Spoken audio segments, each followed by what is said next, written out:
আসসালামু আলাইকুম ওয়া রাহমাতুল্লাহি ওয়া বারাকাতুহু। আজ কথা বলবো পুনর্জন্ম বিষয়ে 3টি প্রশ্নের উপরে। আমি আব্দুর রহমান আছি আপনাদের সাথে এবং আপনারা দেখছেন ডাক টু লাইট ইসলাম। তো চলুন মূল ভিডিওতে, এবং আমার চ্যানেলে যারা নতুন তারা সাবস্ক্রাইব করতে ভুলবেন না।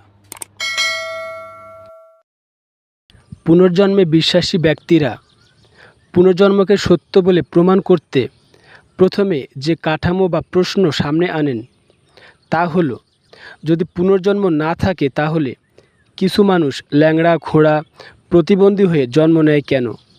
ধনী গরিব হয় কেন? প্রশ্নটির সঠিক ব্যাখ্যা আছে কুরআনে বলা হয়েছে, প্রতিটি মানুষের জন্যে পৃথিবী তার কাছে পরীক্ষা কেন্দ্র। কেউ যদি প্রতিবন্ধী হয়ে থাকেন, হতে পারে এটা তার জন্যে পরীক্ষা। সে প্রতিবন্ধী হয়েও আল্লাহকে মানেন কি না, আল্লাহর নিয়ামতকে স্বীকার করেন কি না, হতে পারে তার বাবা মার জন্য পরীক্ষা। ত্রুটিপূর্ণ সন্তান নিয়েও তারা আল্লাহর প্রতি খুশি কিনা, কিংবা আল্লাহর প্রতি অসন্তুষ্ট হন কিনা।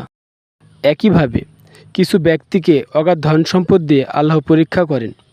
ধন সম্পদের মোহে তারা আল্লাহকে ভুলে যান কিনা, নাকি কৃতজ্ঞতা প্রকাশ করেন। এসব কিছুই আমাদের জন্য পরীক্ষা। কেউ সুন্দরী স্ত্রী পেয়েছেন, তার মানে এই নয় এটা তার পূর্বজন্মের ফল। এটাও তার কাছে পরীক্ষা। হয়তো আল্লাহ দেখতে চায় তিনি সুন্দরী স্ত্রী পেয়েও অন্য মেয়েদের দিকে কুদৃষ্টি দেন কিনা, অথবা আল্লাহর কাছে শুকরিয়া আদায় করেন কিনা। কেউ কুৎসিত স্ত্রী পেয়েছেন, এটাও তার কাছে পরীক্ষা। সে আল্লাহর প্রতি অসন্তুষ্ট হন কিনা, অথবা যা পেয়েছেন তা নিয়ে শুকরিয়া আদায় করেন কিনা। সর্বোপরি জীবনে যা কিছু পেয়েছি বা যা কিছু হারিয়েছি, সব কিছুই আমাদের জন্য পরীক্ষা। সুতরাং আমরা ভালো বা মন্দ যেমনই থাকি না কেন, এর সাথে পুনর্জন্মে কোনো সম্পর্ক বা অস্তিত্ব নেই।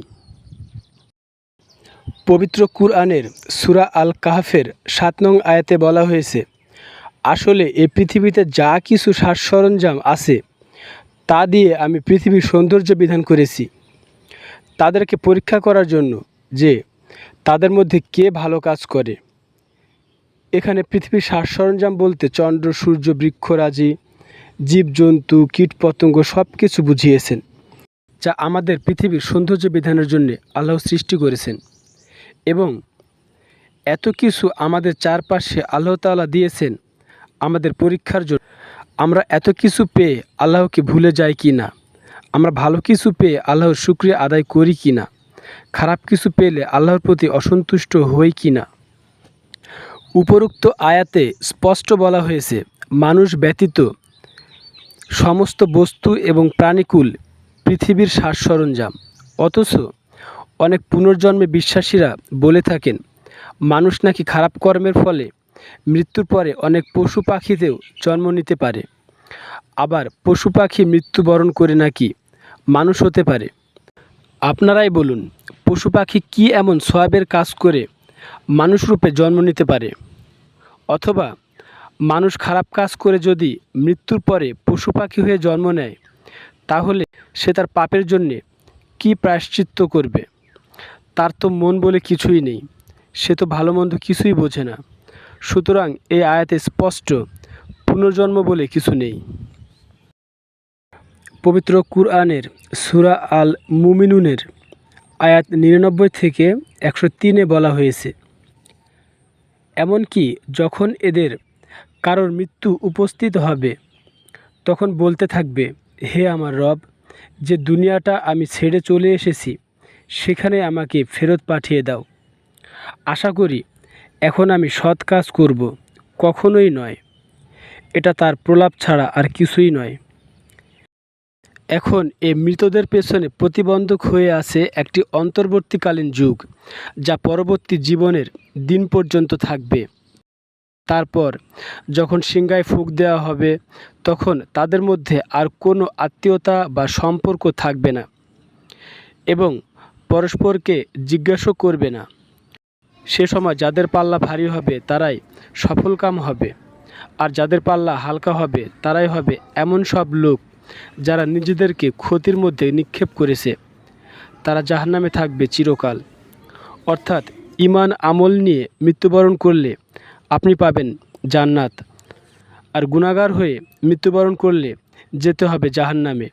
উপরোক্ত আয়াত অনুযায়ী কোনো ব্যক্তি যদি পুনর্জন্মকে বিশ্বাস করেন, তার মানে তিনি জান্নাত, জাহান্নাম এবং কিয়ামতের দিনকে অস্বীকার করছেন। জান্নাত, জাহান্নাম এবং কিয়ামতকে অস্বীকার করছেন মানে তিনি কুরআনকে অস্বীকার করছেন। পবিত্র কুরআনকে অস্বীকার করার মানে তিনি আল্লাহ এবং নবীকে অস্বীকার করছেন। আর আল্লাহকে অস্বীকার করার পরিণাম কিয়ামতের দিন হবে ভয়াবহ। পুনর্জন্ম সূত্র অনুযায়ী একজন মানুষ মারা যাবার পর পুনরায় জন্ম নিয়ে তিনি আবার পৃথিবীতে আসবেন। তাহলে পৃথিবীর সৃষ্টিলগ্নে আদম এবং হাওয়া মারা যাবার পর পুনরায় জন্ম নিয়ে তাদেরই আবার পৃথিবীতে আসার কথা। তবে পৃথিবীতে বর্তমানে এত মানুষ কোথা থেকে আসলো? এর উত্তর আছে কুরআনে। পবিত্র কুরআনের সূরা আরাফের 172 নং আয়াতে বলা হয়েছে, হে নবী, লোকদের স্মরণ করিয়ে দাও সেই সময়ের কথা যখন তোমাদের রব বনি আদমের পৃষ্ঠদেশ থেকে তাদের বংশধরদের বের করেছিলেন এবং তাদেরকে তাদের নিজেদের উপর সাক্ষী বানিয়ে জিজ্ঞেস করেছিলেন, আমি কি তোমাদের রব নই? তারা বলেছিলেন, নিশ্চয়ই আপনি আমাদের রব, আমরা এর সাক্ষী দিচ্ছি। এটা আমি এজন্য করেছিলাম যাতে কিয়ামতের দিন তোমরা না বলে বসো, আমরা তো এই কথা জানতাম না। পৃথিবী সৃষ্টি থেকে আজ অবধি যতগুলো মানুষ পৃথিবীতে এসেছে এবং ভবিষ্যতে আরও যত মানুষ আসবে, সকল আত্মা বা রূহকে আল্লাহ তাআলা একদিনে সৃষ্টি করেছেন এবং তাদেরকে তাদের নিজেদের উপর সাক্ষী বানিয়ে জিজ্ঞেস করেছিলেন, আমি কি তোমাদের রব নই? তখন রূহের জগতে আমরা সকল রূহগণ একসাথে বলেছিলাম, নিশ্চয়ই আপনি আমাদের রব। আল্লাহ আমাদের থেকে সাক্ষ্য নিয়েছেন যাতে করে আমরা বিচারের দিন বলতে না পারি, আমরা তো এই কথা জানতাম না। এখানে স্পষ্ট পৃথিবীতে আজ অবধি যত মানুষ এসেছে এবং ভবিষ্যতে যত মানুষ আসবে, সকল রূহকে আল্লাহ তাআলা একদিনে সৃষ্টি করেছেন এবং পর্যায়ক্রমে তারা সবাই আল্লাহর হুকুমে পৃথিবীতে জন্ম নিয়ে আসবেন এবং আল্লাহর হুকুমে চলেও যাবেন। সকল রূহকে আল্লাহ তাআলা একদিনে সৃষ্টি করেছেন। এর উৎকৃষ্ট উদাহরণ হলো বর্তমান প্রজন্ম। লক্ষ্য করে দেখবেন, বর্তমান প্রজন্মের শিশুরা অনেক কম বয়সে অনেক কিছু বোঝে, অনেক ইন্টেলিজেন্ট হয়ে থাকে, যে বয়সে আমরা তেমন কিছুই বুঝতাম না। এর কারণ হলো রূহের জন্ম অনুযায়ী আমার বাবা, দাদা, আমি এবং আমার সন্তান সন্ততি সকল রূহের জন্ম যেহেতু একদিনে, সুতরাং সকল রূহের বয়স সমান। যার কারণে আপনার সমান বয়সে আপনার ভবিষ্যৎ প্রজন্ম আপনার চেয়ে এগিয়ে। তারা অনেক কিছু অল্প সময়ে আয়ত্ত করে ফেলছে, অল্প সময়েই হয়ে উঠছেন কুরআনের হাফেজ, কম্পিউটার ইঞ্জিনিয়ার, বিজ্ঞানী ইত্যাদি। সমস্ত আলোচনা শেষে এটা স্পষ্ট, পুনর্জন্ম বলে কিছুই নেই।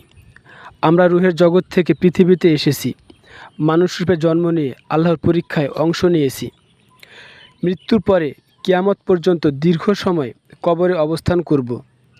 জীবিত থাকতে যে পরীক্ষা দিয়েছি তাতে সফলকাম হলে কিয়ামতের দিন জান্নাতে যেতে পারবো। আর যদি কৃতকার্য হতে না পারি তাহলে জাহান্নামের আগুনে পুড়তে হবে অনন্তকাল। এটাই চির বাস্তব এবং সত্য।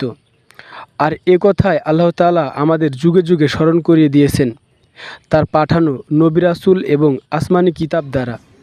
হে আল্লাহ, সকলকে হেদায়েত দান করুন, আমিন।